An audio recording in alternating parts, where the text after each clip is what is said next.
Hey, Sooner football fans. This is your Sooner Football Fans podcast. Today we have Sooner fan Claude Mills from Guthrie, Oklahoma with us. We talk Kyler Murray and $4.2 million, little OU baseball, and how OU softball losses were not a disappointment. And, of course, with every great Sooner fan, we share some great Sooner memories of past and what we're looking forward to in the future. Sooner football fans is not associated with the University of Oklahoma, but we do have eligibility left. Boomer. Hey, Sooner football fans. This is your Sooner Football Fans podcast, and you got Terry and Rob here again. Boomer Rob. Boomer Terry. And from Guthrie, Oklahoma, we have Sooner fan Claude Mills on with us. Boomer Claude. Sir, gentlemen, how are you? We're doing fantastic. How are you doing? Well, if I was any better, I couldn't stand myself. That's a good way to be. So tell us a little bit about Claude, a little Sooner history, family history, whatever you feel like sharing. My name's Claude Mills. I grew up in Okima. I currently live in Guthrie. I work in the concrete industry. Born and raised a Sooner fan. There's absolutely, I have no idea how somebody can pop out of a womb and not be one, but there are some people out there that are a little lost on that side of the world, but we'll let them slide. I grew up in Okina, graduated high school, joined the service, Oklahoma National Guard, and then I joined the U.S. Army later. Spent several years in and got out. Probably shouldn't have waited and retired. Things would have been a whole lot more comfortable than they are now, but that's neither here nor there. Being a Sooner fan it's got to be the greatest feeling in the world. I mean, it's the memories. I can go all the way back, and I've been I'm probably 53 next week, so I've seen it all, from heartbreak to a bad season or national championships and falling short. I've seen it all, but there's nothing like it. I mean, there's absolutely nothing like it in the world. So I have 3 boys. And I'm just enjoying life and, working and having a good time. Now, I'm guessing that you raised your 3 boys right, that they're diehard Sooner fans too?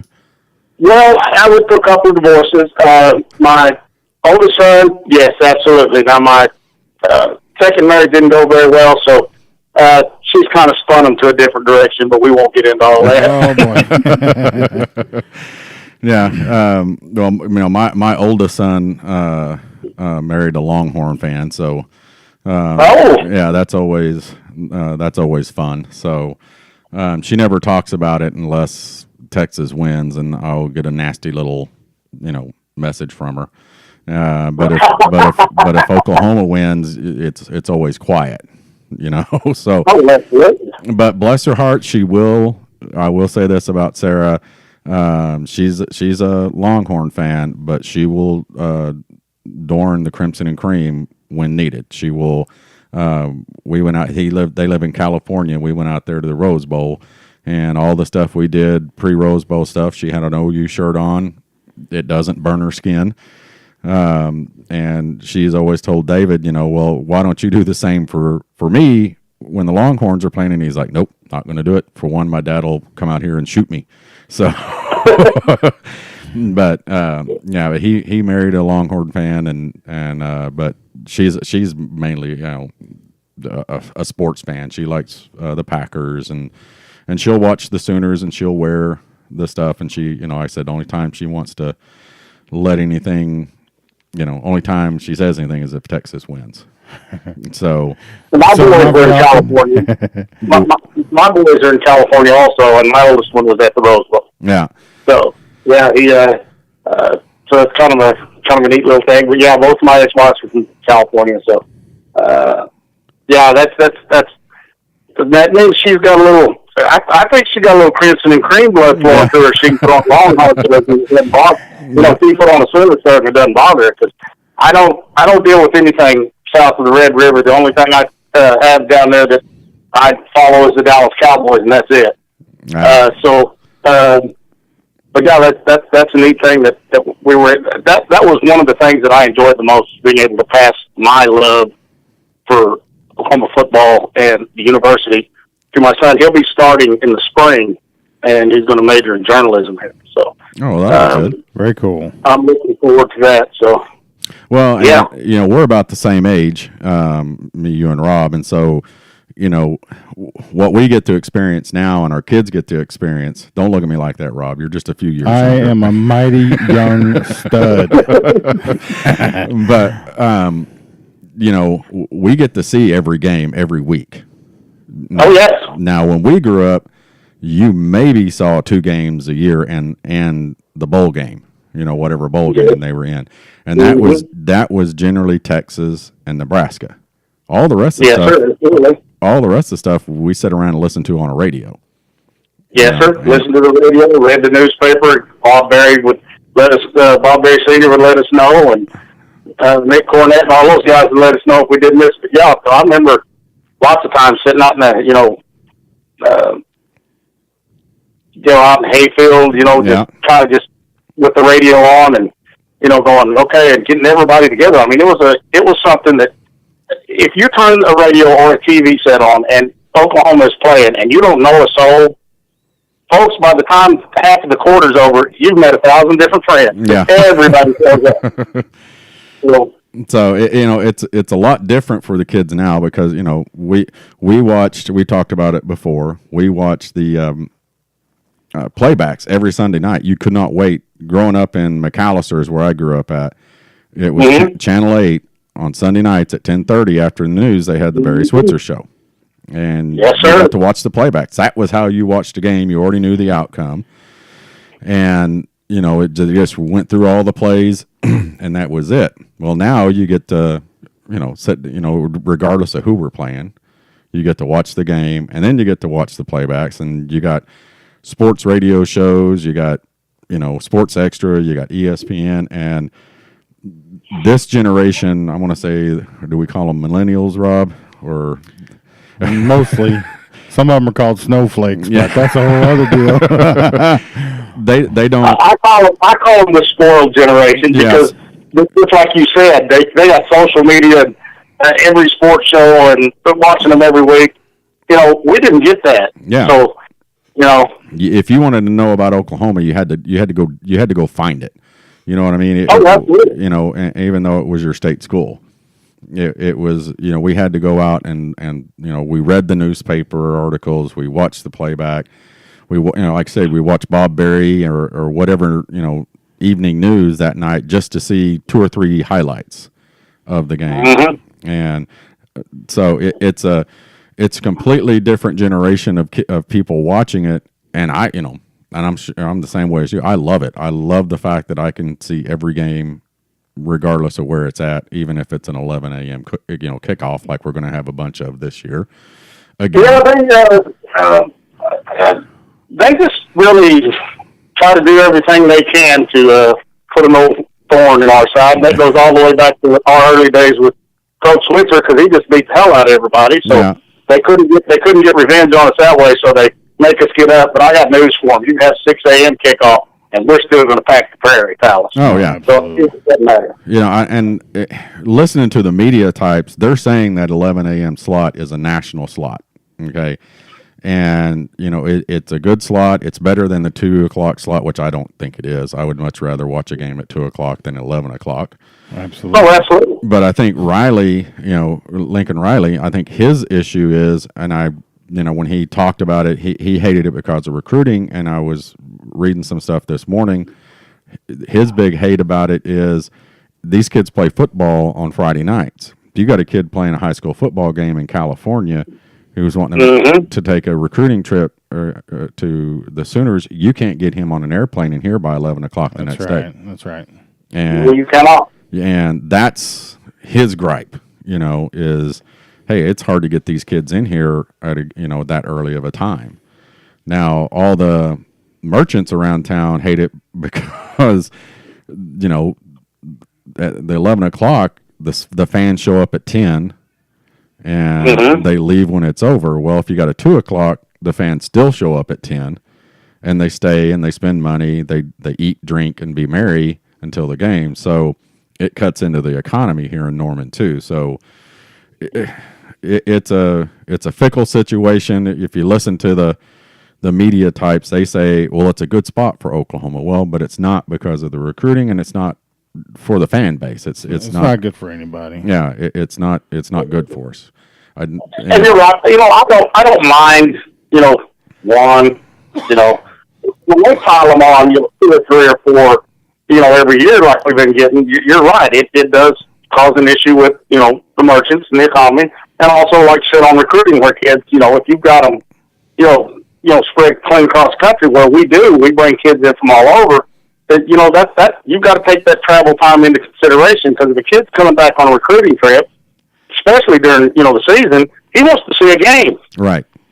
He doesn't want to come back after the game's over and the guys are all tired and showered up and out doing what they do afterwards. They want to be in there to feel what it feels like to walk down that tunnel and get hit with 90,000 people's voices. Oh yeah. So you're right. That's a huge distraction. And the facilities that we have are, there's none better. Second to none. Second to none, that's for sure. You want them not just to experience the Switzer Center and all that. You, like you said, you want them to experience, the Boomer Sooner chant that goes on for 10 minutes before the game. The band, you want them to see all of that and soak it in, because there's nothing like it. Everybody has their traditions, but all of them are unique, and there's nothing like us. Well, Texas tries to copy us with that Texas fight deal. Yeah. But it's, and it's a huge thing, and, I've always said this, it's hard enough to recruit kids to Norman, Oklahoma, that you don't have to put time restrictions and early games on them. I mean, absolutely. We're in the middle of the country, and what we have going is our tradition and the ongoing tradition. We're not USC and Miami and Florida State, where you can recruit to, the party lifestyle or the beach lifestyle. You're coming here for an education and for football. And exactly. Maybe not quite that order. Yeah, maybe not quite that order, but maybe not. It depends on what day we're talking. Right. So, yeah. But, right before we called you, by the time this comes out on Tuesday morning, and this will be old news, but the words that Sooner fans feared to hear, which was with the number 9 pick in the Major League Baseball draft, the Oakland A's select Kyler Murray from Oklahoma. As the number 9 pick, it's right now I'm reading it. It's $4.761 million. It starts. That's the signing bonus, right? That's the signing bonus. It starts. It's a guaranteed between $3 and $4 million. That's the guarantee, which is probably, and I'm quoting Spinozzi here. That's probably the first low ball offer whoever represents him will laugh at. He's gonna, if he goes, he's gonna get somewhere around 5. Absolutely. Yeah. Yeah, the Morning Animals seem to put their lock on everything. Enjoy those guys too. Yeah. But we were watching a deal. We pulled up on Major League Baseball. I don't know. It never showed the guy's name who was talking. He said that Kyler Murray should have been the number 1 pick. He said he'd have been my number 1 pick. And me and Rob about fell out of our chairs. So I don't know about you, Claude, but as a child of the 80s, watching the Athletics, did it bring back, are the A's sitting there going, man, we're going to get Ricky Henderson back here and lead off, right? With Kyler. I'll tell you what, I can guarantee you that not only those fans from back then, we said it, but I bet Ricky said it himself. Oh, yeah. And what was funny was they put up his stats, okay? They showed him, and it had his height, his weight, his batting average, and then it had his speed. It said fast. That's all it said.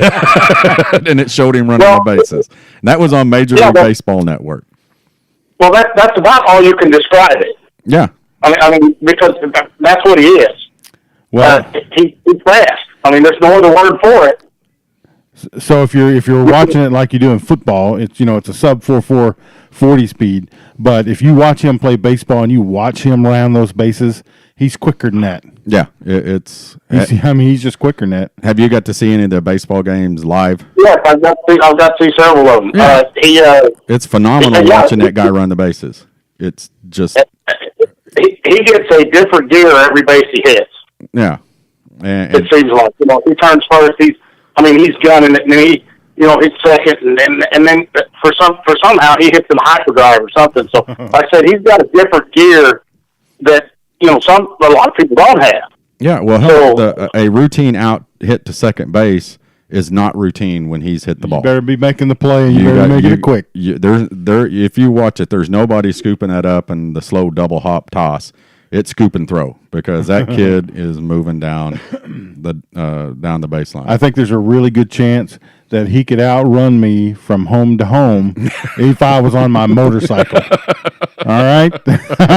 Well, especially right now. Yeah. Thanks for reminding me that. It broke down yesterday. We could start at home plate together, and probably by the time I'm about halfway to second, he's probably already home. Yeah. And I'm calling for oxygen and beer. Because I just can't go any further. He is he's one of those athletes that you're going to look back, 10, 15 years from now and say, this kid had it. Yeah. I mean, he has everything. If he goes to the pros in baseball, Sooner fans are going to miss watching probably one of the most fantastic athletes that have ever come to OU. Yeah, I agree.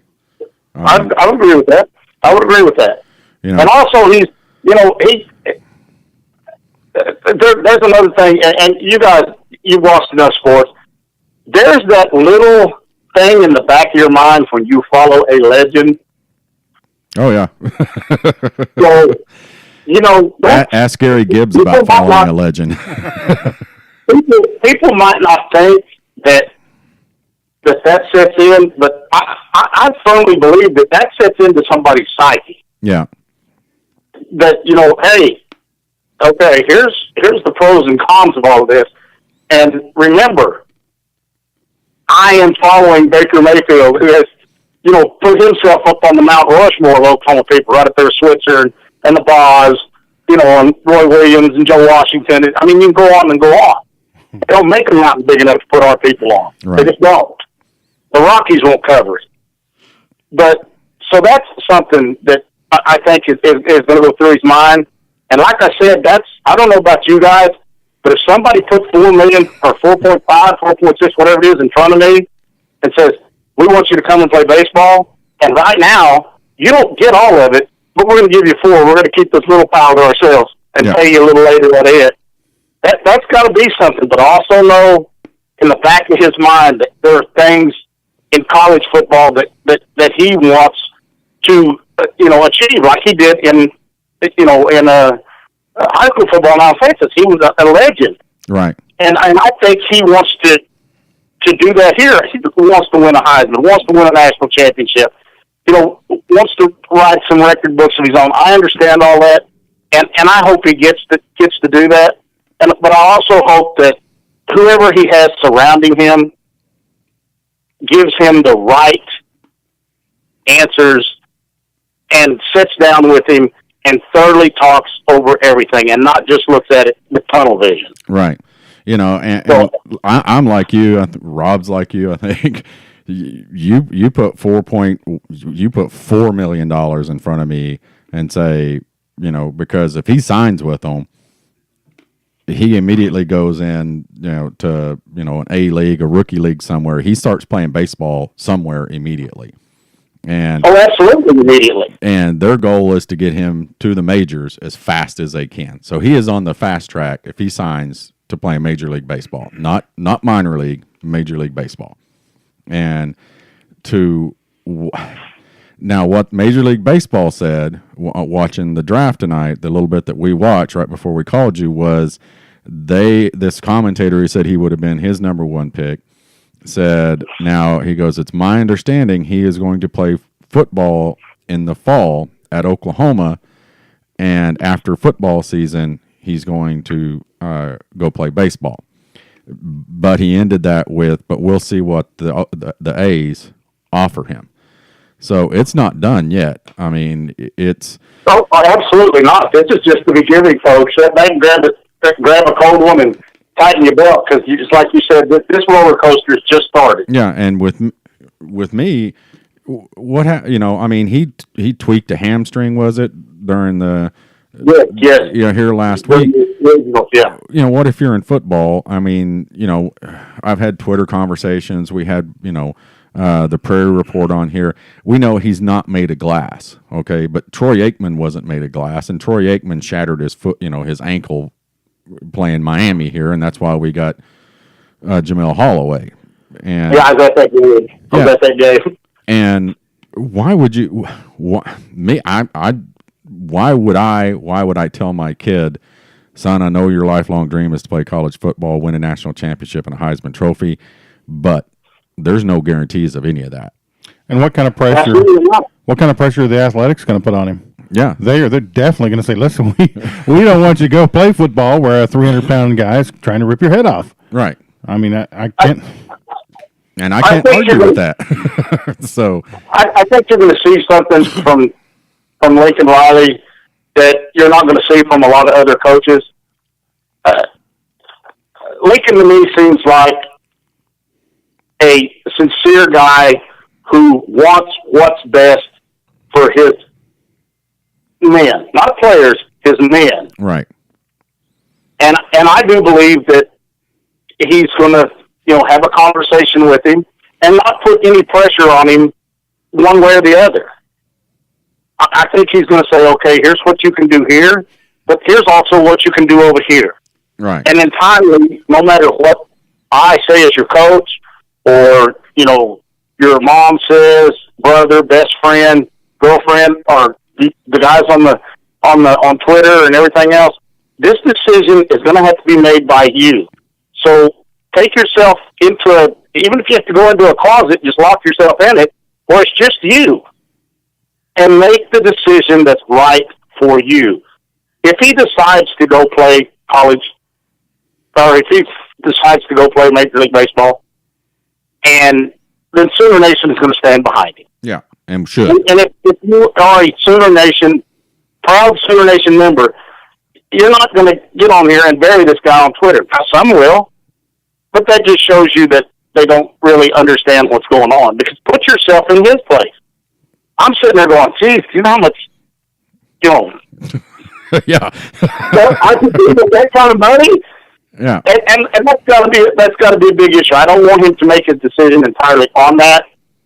He's talented enough to play both. Now, do we think that he can be an NFL player? Do you see him as a top first round or second round pick in an NFL draft 3 years down the road, 2 years down the road? No, I don't. I don't either. I just don't think it's there. But he's got another season to prove us wrong. Yeah. So. And that's true. And I put nothing past anybody that puts a Sooner helmet on their head. I can put nothing past them. But they can do remarkable things. I just hope that he makes the decision that's right for Kyler Murray. Right. And that's how it has to be. He can't listen to outside nonsense. And you know how it is when athletes, know they're going to you get the yes men in your ear. Yeah. And, I hope that he just takes his time and says, hey, guys, I hate to do this to Sooner Nation, but I think my future is in baseball. Or if he tells baseball, hey, I'm going to go play this next fall. I'm going to play it. If it doesn't work out the way I want, you got me. I think I just hope he makes the decision that's right for him and not because of pressure from outside sources. Terry, I don't know about you, but I think if I'm Lincoln Riley, I'm trying to put a little pressure on him to stay. Listen, Kyler, you are a top-notch athlete. It's not like if he leaves, we don't have anybody. That's true. I mean, I agree. Well, yeah, but we want as much depth as we can. And remember who's sitting out there waiting to pop in here next year. Yeah. But see, here's the thing, and I reached out to our sources, and our sources have been on our podcast before, and they have sources who've said there's not a chance that he's going, Major League Baseball. I don't have a this source. year. And I reached out there and I was like, hey, he just went number 9. Do you think this changes anything? And the reply back I got was, nope, not going to change anything. So I don't know. I want some sources. Yeah, my deal is this. I mean, Lincoln Riley may not pressure him. Okay, the university may not pressure him. Like you said, it's his choice to make. But I guarantee you, the Oakland A's they're going to are pressuring him. Yeah. Sure. Well, absolutely, because you guys talked about it. We ain't had glory days since the 80s. So yeah, they have just said we're willing to spend over $4 million for you to sign a contract. They spent a top 10 pick on him. Yeah, they can't get it back, right? Yeah, they can't get it back. They can get that back now. So let me ask y'all this question. In your gut, is it going or staying? I honestly think he's staying because he has always wanted to play, major Division I football, be the best of the best. And like you said, he's following a legend. Well, what better way to follow a legend than to best that legend? And Baker will be behind him with that. If he absolutely. Baker tweeted out that this guy was going to be something special. Yeah, my gut tells me he's going to stay. Now, or that he wants to stay. From everything that I've read and the people I've, got to know here that know a lot more than I do and know a lot more people than I do. But on the backside of that, I know if it was my kid, and I would tell my kid, right in front of God and everybody, this is your ticket. This is, we know you wanted to play football, but you just got the fast track to the major leagues, because like I said, he's not going to spend a lot of time in the minors. They see that they can develop him quickly to do what they want, and they're going to move him up. They're not going to spend that much money on a guy that's going to spend 4, 5, 6 years in the minor. No, absolutely not. They are going to fast track him in. If he goes, he'll play in the major leagues next year. Yeah, I think he'll move up. I'm telling you right now, if he goes, he will play Major League Baseball at that level next summer. But, on the other end of it, though, the A's may be just fine with play football, but when you're done winning the national championship next year in football, and how about this? You get on an airplane and you come to Oakland, and you go to wherever Oakland does spring training, and you are now our property, and you play baseball the rest of your life. Well, he can't legally sign any contracts with baseball until he's done the collegiate level. Right. So how about this? Next year he wins the Heisman Trophy, takes us to the championship game, wins it. I mean, if I'm gonna say what if, then he does it all. He wins the Heisman. We win a national championship. He is slated to be a top 5 or even a top 10 draft football in the football draft. Then what does he do? Then what? Right? I think what happens, guys, is he looks at it and says, I want to play football. I think he plays a year, and I think he sees what he can accomplish. And then I think that's where his serious thoughts of, I'm like you, he's going to jump on a plane and say, okay, Oakland, I'm yours. Now, if he, I promise you this much from my end, if he plays football, okay, instead of taking $4.2 million, I will be his biggest fan. Okay, I will already be screaming and hollering for him anyway.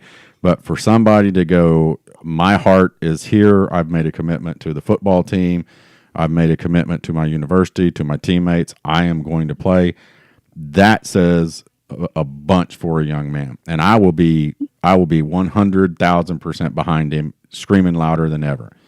I will also. Yes, I would show that guy to a 5 or 6 year old guy and say, "That's the kind of man you want to grow up to be, right there." Right, but I will be his biggest fan, but I will also not be mad at him for going tomorrow morning, if it was tomorrow morning, going, wow, I didn't know I was going to be the number 9 pick. I sat down with my family, sat down with my agent. This is something I can't pass up.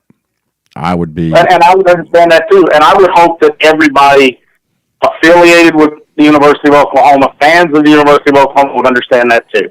Yeah. Now, is this as much money as Oakland is prepared to throw at him right now?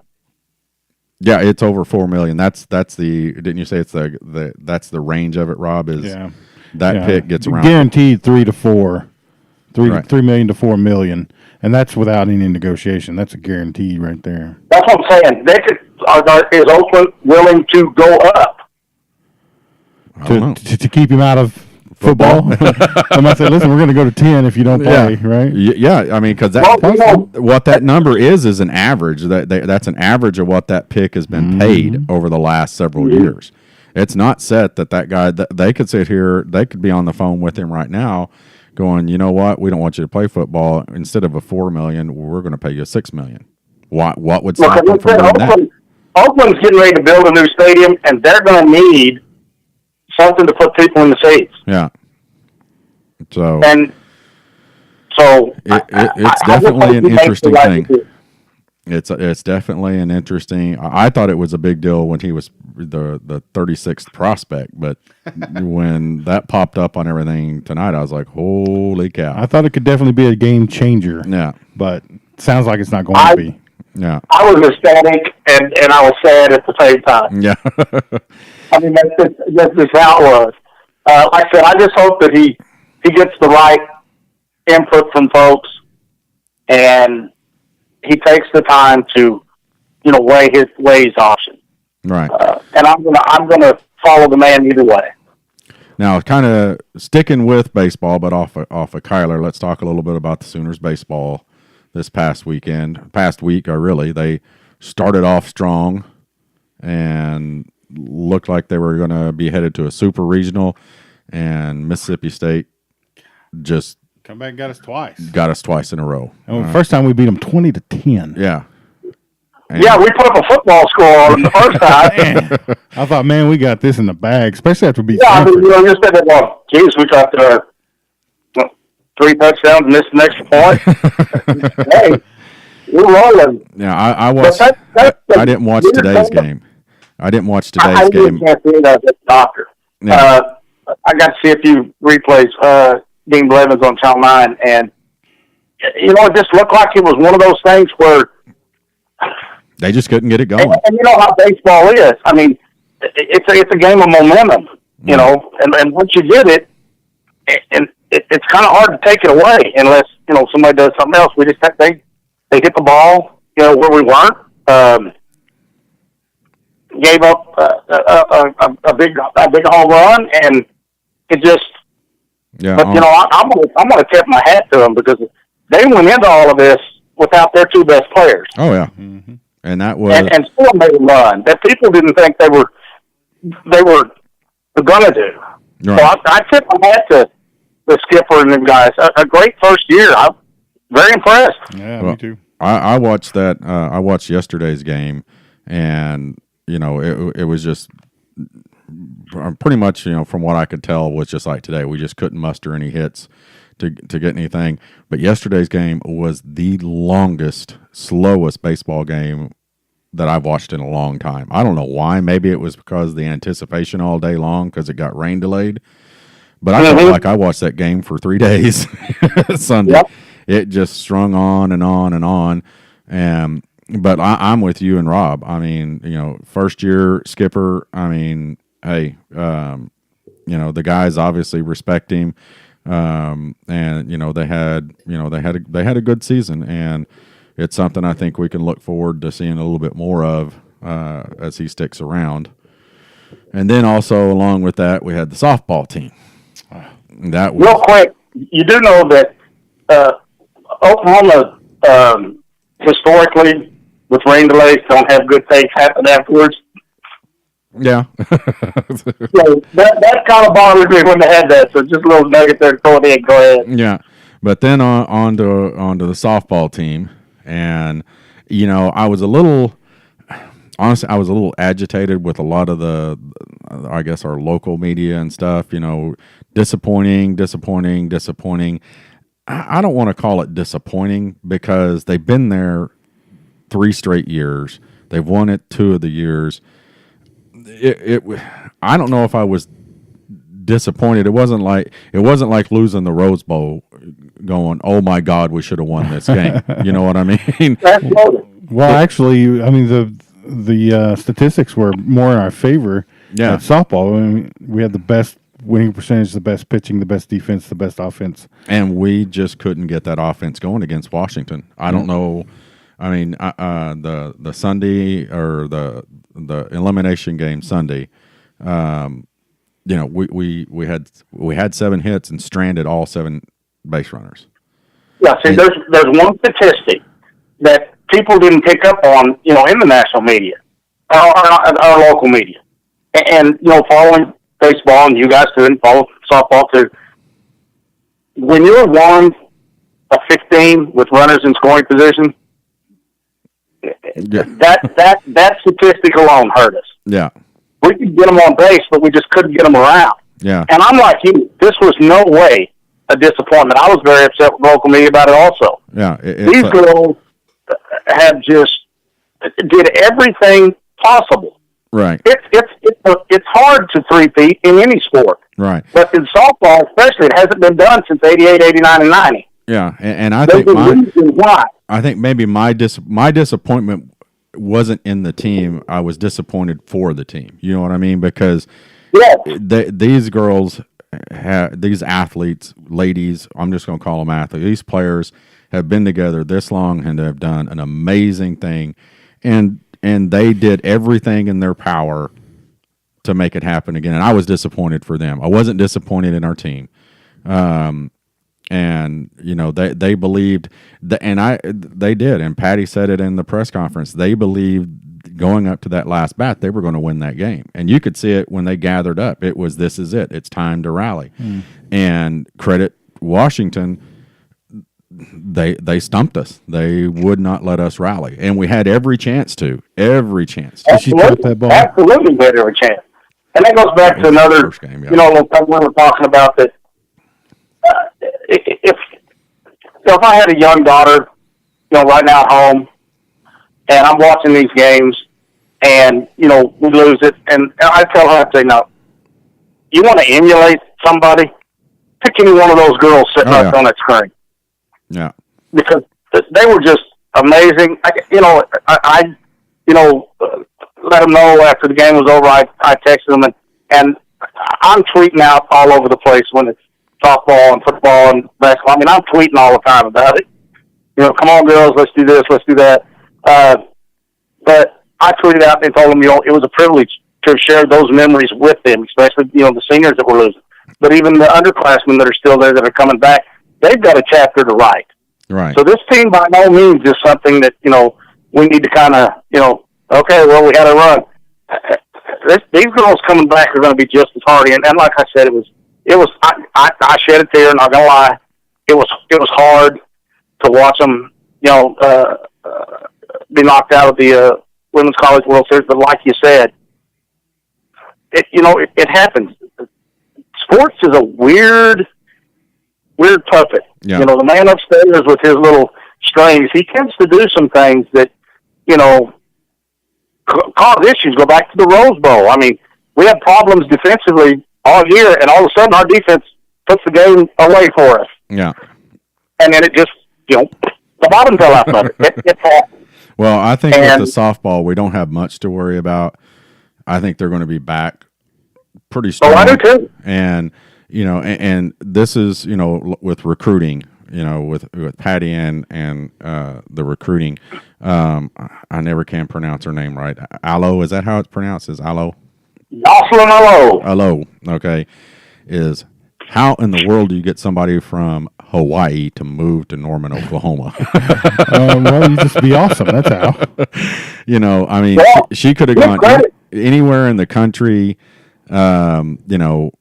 similar, UCLA or, with, water, beaches, all that stuff. And Patty, and not just Patty, just the tradition that Patty has built here with our softball program has brings those type of athletes, and I think it's going to continue to bring those type of athletes. So, well, I do too. I think we're going to be just fine. Just like I think we're going to be just fine in football and the rest of our sports coming forward. This is, we were talking about, the newer generation. They just don't understand how spoiled they've become. No, because, us, we lived through the glories of the 70s and the 80s, and then that just debacle of the 90s. right.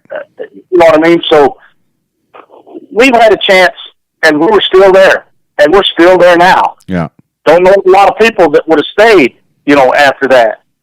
And said, no, somebody, Nebraska's playing good, Florida's playing good, Florida State's playing good. This, that. But, we know what it's like to go through something rough. So a lot of these people now that are saying, it's just terrible. I'm like, I have no idea what terrible is. Y'all have no idea what it is to cry every game. It's just, oh my God, what just happened? When every game you go into, you're nervous about, Exactly. But, so now they wake up and, let's see, we're playing. Let's see. This will be over by halftime. Yeah. But it's just such a. There's not another place in this country where you can get this atmosphere and this, interaction with fans and stuff. This is the school the term blue blood was invented for. That's true. Yep. I mean, you'll get people from Ohio State and Alabama and all them. No.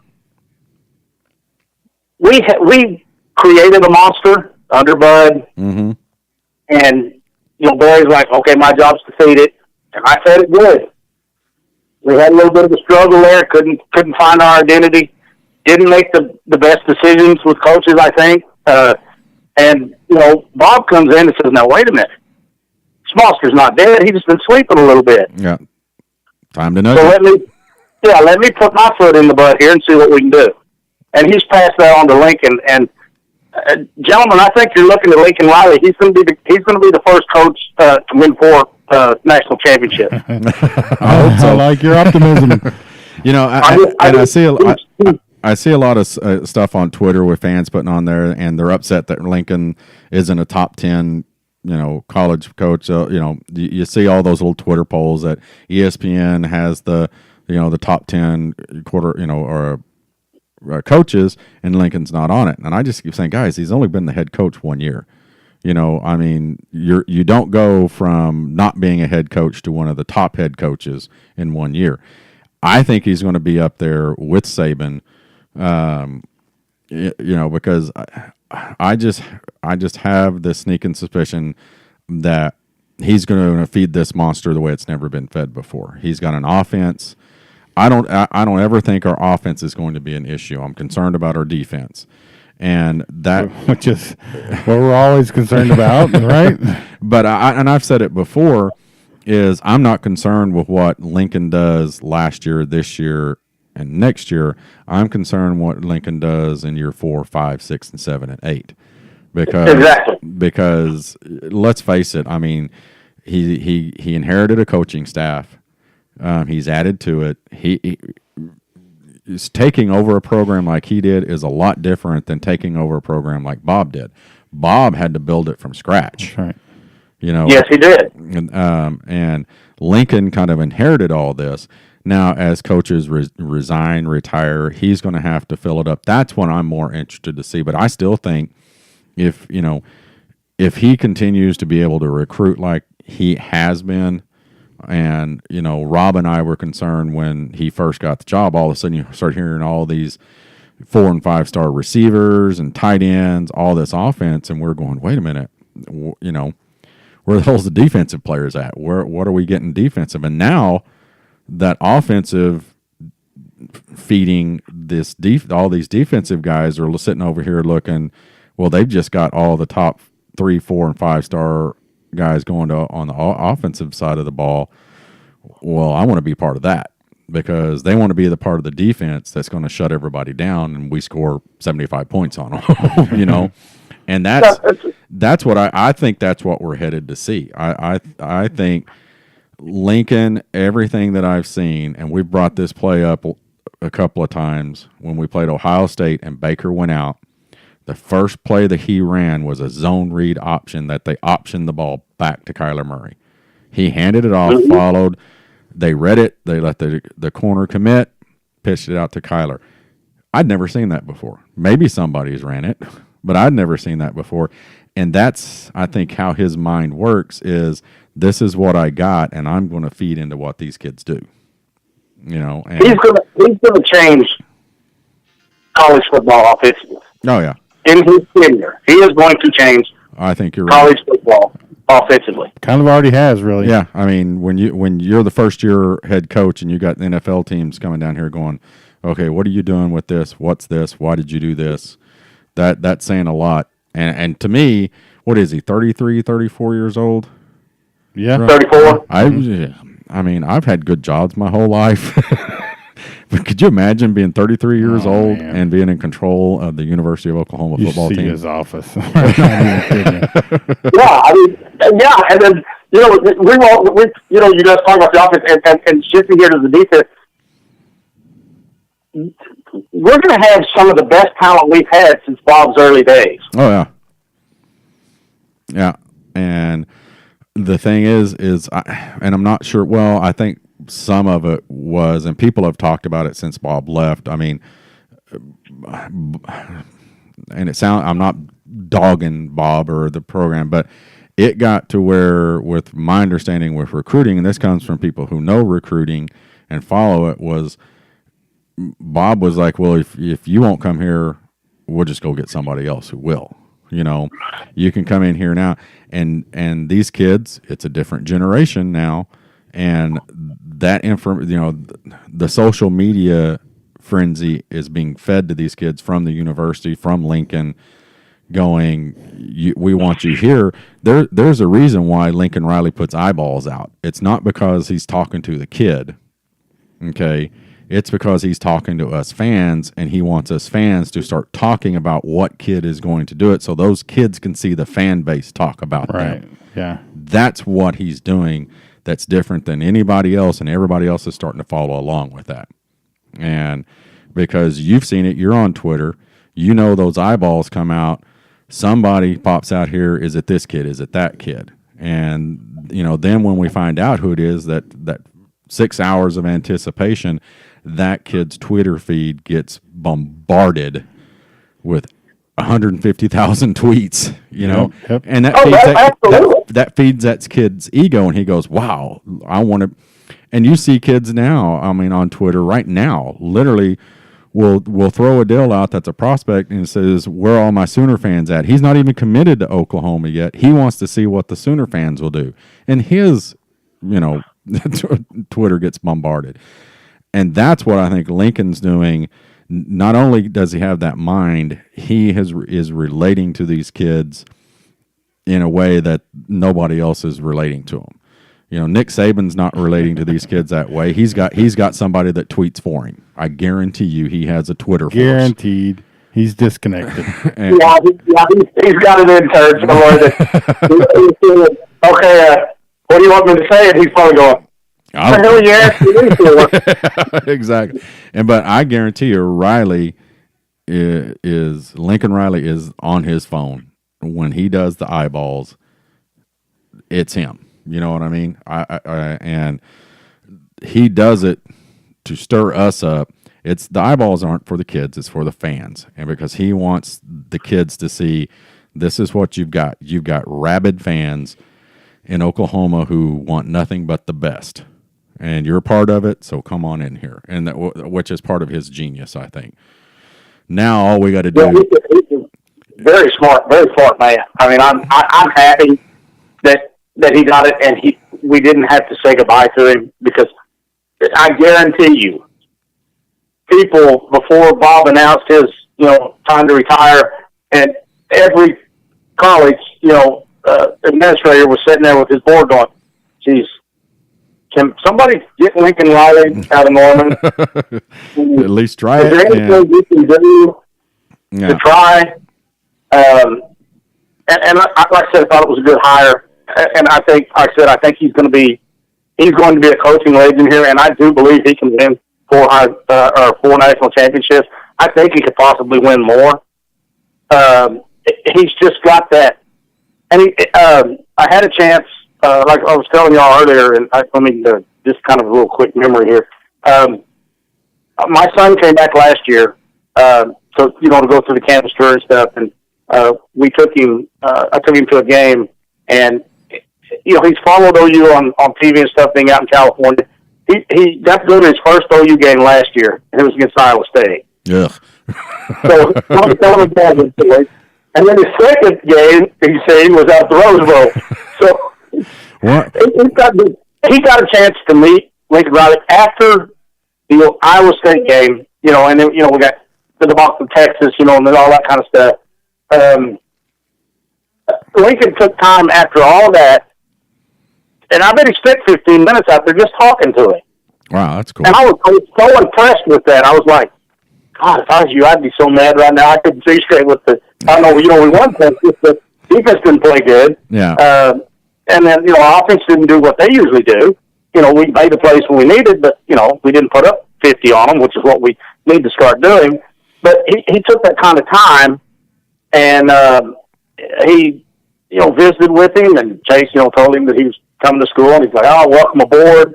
So I was like, man, that's, so cool. And then, he got to meet his idol. He got to beat Baker Mayfield. And I fight with people all the time about Baker Mayfield. He did this, he did that. I'm like, something? I watched a man lead practice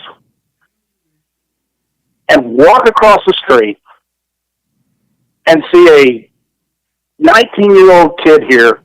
And my son thinks Baker Mayfield is just the second coming. Yeah. Because of what he had to overcome, and he's walking on, and the heart and the drive and everything he brought to our program.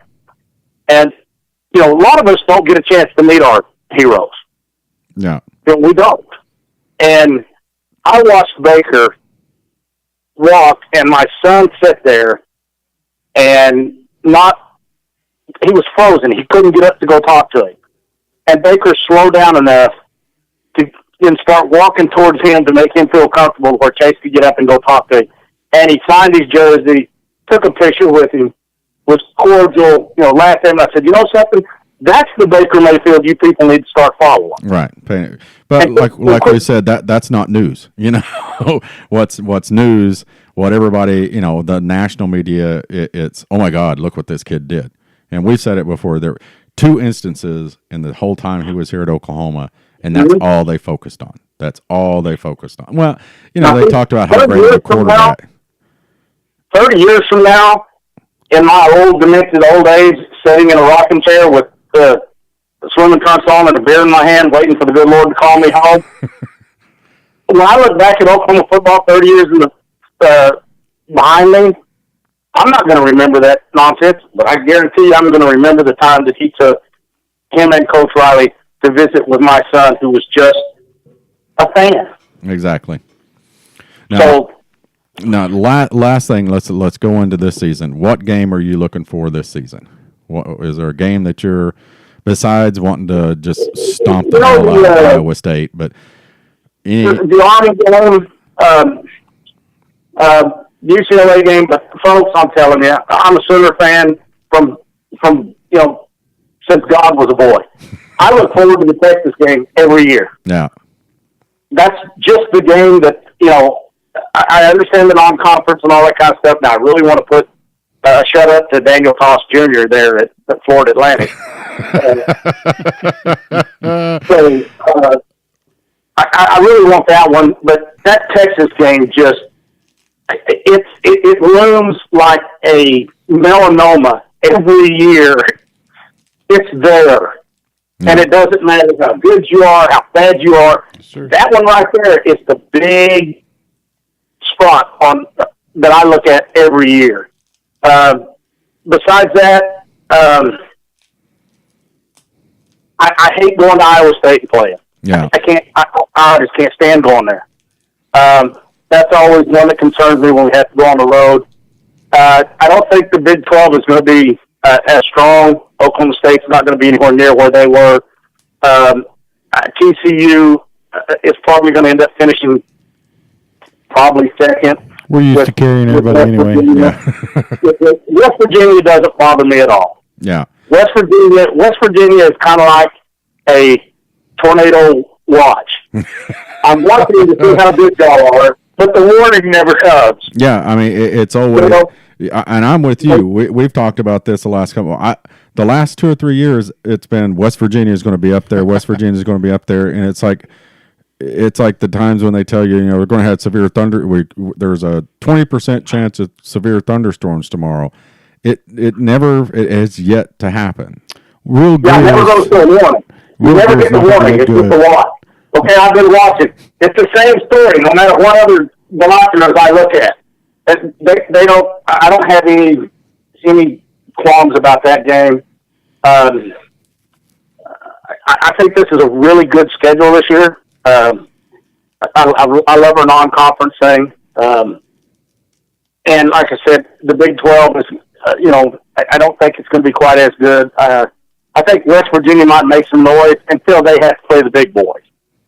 Okay, I can sit here and there's, 7 other guys sitting out here, and I haven't played you yet, but if you're standing in front of me, I'm with every damn one of you.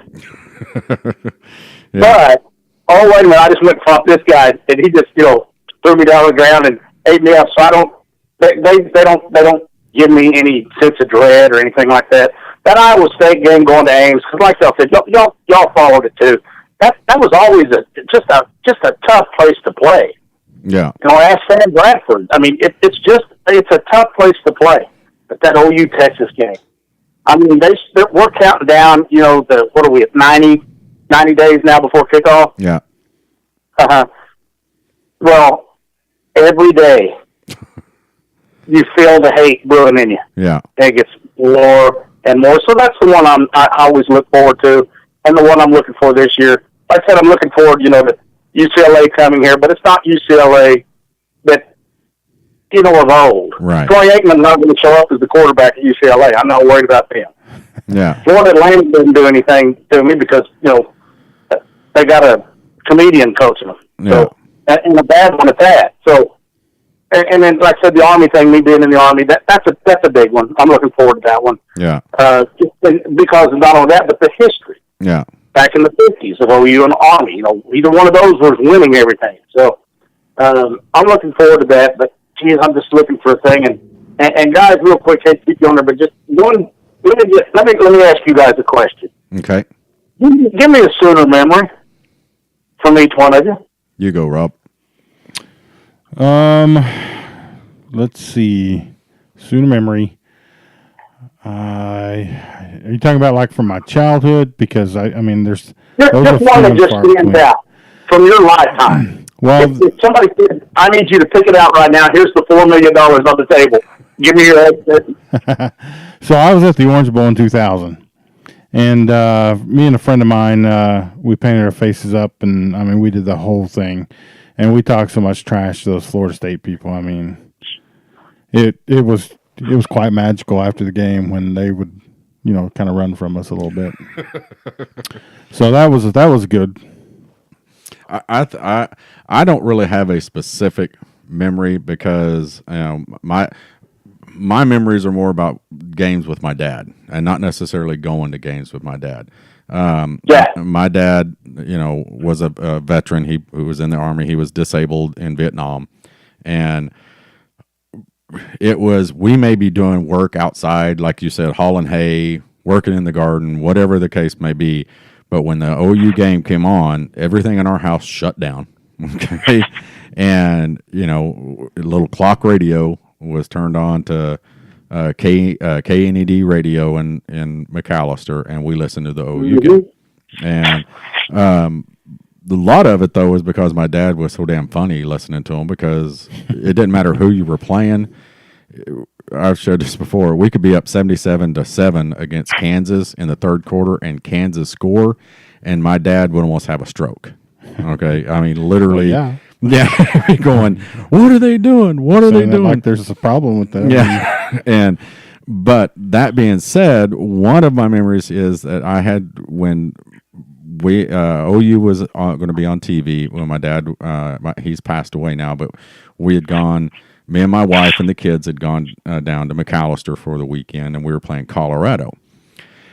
And I was explaining to my wife how my dad is watching an OU game. He's going to scream and holler. He's going to cuss. He's going to call them stupid names. And I said, just ignore him, okay? He'll calm down and everything will go back to normal. And this is how you could tell that my dad, loved my wife, was because she was laughing at him the whole game.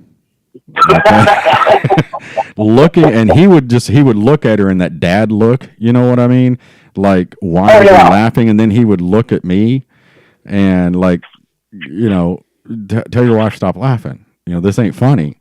And I did. I was like, Teresa, stop, settle down. She goes, oh my God, I've never seen anybody. And he would, what the hell? And he'd throw something down on the team. And Teresa would just start laughing. And I'm like, oh my God.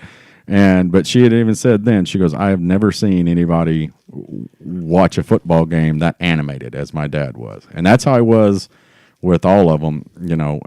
If we went to a game, he wasn't that way in the crowd. But if it was on TV or something like that. But mine all just stem from, just my dad. Everything that we, did, as with the Sooners, it was just with him. And, and I miss that. I miss, my mom, she still watches the, OU game. She's 80, but she tried to fill that void, but, he was such a rabid Sooner fan that it just bled off onto me, and I had no choice. So, if you don't mind, I'd like to give you mine, if that's okay. Sure, go right on ahead. And mine kind of bleeds in with yours. My memories, because I said I've seen 50 years of Oklahoma football, either radio, TV, or at the stadium, and mine were like yours. Me and my oldest son Chase, I left California to come back to Oklahoma. And he stayed out there with his mom, and every Saturday, the phone would ring, and I'd put him on speakerphone, and we'd watch the whole game. Oh, right, that's cool. On the phone. That was the first time he ever cussed in front of me. So I realized that he had now got what I did, because everybody that sat and watched the game with me, I have a procedure that I do every game day. I eat out of the same plate. I shower the same way. I wear the same clothes. I watch it. When they're on offense, I hold a football. And when they're on defense, I hold a full-size OU helmet. And except for OU Texas. OU Texas is the same thing, except I drink out of the same beer mug, the same Jack Daniels glass, and I shower in reverse. And so people sit there and watch it, maybe go, you know something? I've been around and I've heard a lot of comedians on TV, watched a bunch of funny shows, but if you folks want to be entertained and you want to see something funny that'll damn near bust your gut wide open, sit down and watch an OU game with Claude. We're going to have like to. we might need you to post some video of this. From start to finish, because this guy will lose his flipping mind, and it doesn't matter what the score is. And he has his helmet, he has his football, he has his certain dip, and it's the only time I eat. I have a dip where I take Wolf Brand chili and Philadelphia cream cheese, and I want to make it during football games, and I dip it with Fritos. Yeah. And I never have it anytime else. But they're like, even if you don't like football, or if you're a fan of the team that they're playing, you're not concentrating on anything. You're sitting there watching this guy because he loses his flipping mind. They said, I don't believe, a lady told me, her husband told me, she said, I can't believe you haven't had a heart attack. Yeah, we're a lot like that. You're a little more hardcore with that than we are, but I kind of have the same ritual. I have the same coffee mug that I drink out of every game day that I don't drink out of any other time of the year. I also have a Pittsburgh Steeler one that I do the same thing with. And my oldest son, was home one time, and he thought I was joking. He was getting coffee down to make him and his wife coffee, and he got down the OU mug and the Steelers mug, and I was like, "What are you doing?" He goes, "I'm getting us some coffee," and I was like, "Not in those mugs. Those are my game day mugs." And he kind of laughed and started pouring coffee, and I was like, "Hey, boy, I'm not kidding." And he was like, "Oh, okay, Yeah. sorry, Dad."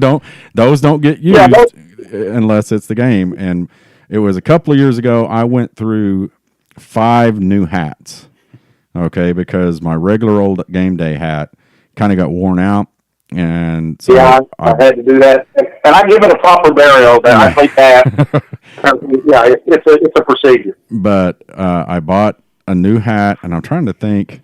I think it was the year we lost to Ohio State. All I know is I went through 4 hats before I got to a good one. I mean, I'd go out and buy a new hat. My wife's like, "What? You just got a hat." We lost. Okay, I'm not wearing that hat again. I wear them not during games, but we're a lot, kind of the same way.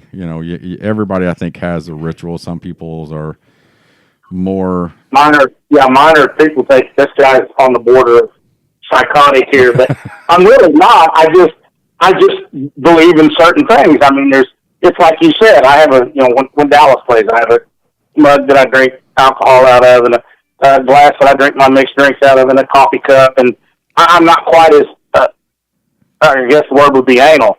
But Yeah. when it comes to Oklahoma football, I don't vary. They go, "Well, you did this last week and they got beat." I said, "I don't hear that crap." Those of us who do things like that is, we are doing our part for the team. Whether people want to believe it or not, that's our way of supporting the team. Right. We have the rally patio here that Rob partakes in. So, well, I'm not very superstitious, but you get it a little bit in games, because here at the house, we've talked about it on the podcast before. We've got a big 65-inch curved screen TV in the living room, and if we're not playing well or it's a tight game, everybody ends up out on the patio watching it on the 19-inch flat screen. And we call it the rally patio. It'd be like, "We need the rally patio," and we all go out on the patio, and we win.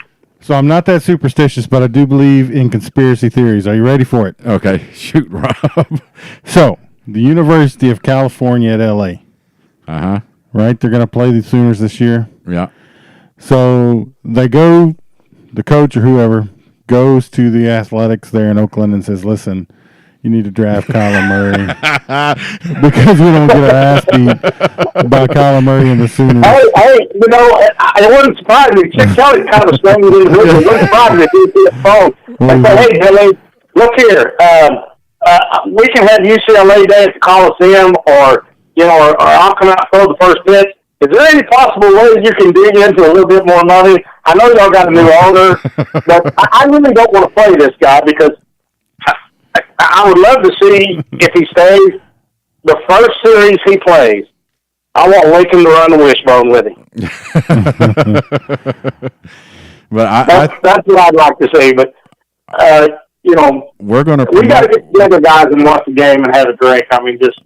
Oh yeah, and we're going to promote Rob's conspiracy theory, but yeah, we'd love to some away game or something to come down here and just. Like I said, we usually have sometimes it's just me and Rob, and then other times we have a house full of people. Just depends on what's going on, but we always have good food. If we don't go to the Texas game, we make a big old pot of chili here. And we call it the Bevo Chili Bash, and we have a bunch of people over here. And so, outstanding. But we will definitely get together with you for a game, and we'll get together with you again on the. And we'll videotape too, by the way. Yeah. Well, like I said, people said it could be a comedy set. Yeah. They said I could sell this to HBO. Yeah, but we're happy that you came on with us. I know it took a little while to get you on, but we got bombarded with requests, and so we had to kind of stretch people out and get everything down. But glad we finally got you on. Like I told you earlier, we've got some big plans for the season that we're going to ask fans to be involved in. And we'll definitely get you on for some of that stuff. And anytime, you're welcome on here with us anytime to to talk Sooner football. But gentlemen, like I said, when you first called, it's an honor, and keep up the good work. And it's so great of y'all to give the everyday guy a shot at a chance just to kind of laugh and tell a story or two and give an opinion which somebody else might not have or something like that. And folks, if you're listening out there and you're on Twitter, we follow and everything. If you're not following these guys, give these guys a look. These guys are really, and there's so many more on there that have welcomed me, on Twitter. The Angry Sooner and Baker 24/7, and Sooner. I mean, just all these guys, Kathy Baker, all these guys, just been really, really good. And guys, if y'all don't mind, one of these days, I'd like to get y'all. If y'all have Skype, I'd like to have y'all come on me and my son's little weekly thing we do on Skype, if you guys wouldn't mind. Yeah, we'll try. I'm not very good with Skype, but we'll figure it out. I mean, my oldest son was in the military, and we tried Skyping him, and I never could figure it out. So, well, it took him for me to figure it out. Yeah. Me and computers is like putting an elevator in an outhouse. It just doesn't fit. But yeah, we'll definitely get together. But that's it for the podcast today. Thanks for joining us, everybody. Really appreciate it, Claude. It was great. And absolutely, gentlemen. We'll see everybody on the next one. Boomer Rob, Boomer Terry, and Boomer Claude. Sooner, gentlemen. Thanks for listening to the Sooner Football Fans Podcast. If you want to be on the podcast and talk Sooner football with us, go to www.soonerfootballfans.com. Click on the How to Be on the Podcast tab, fill out the form, and we'll get you on. Boomer.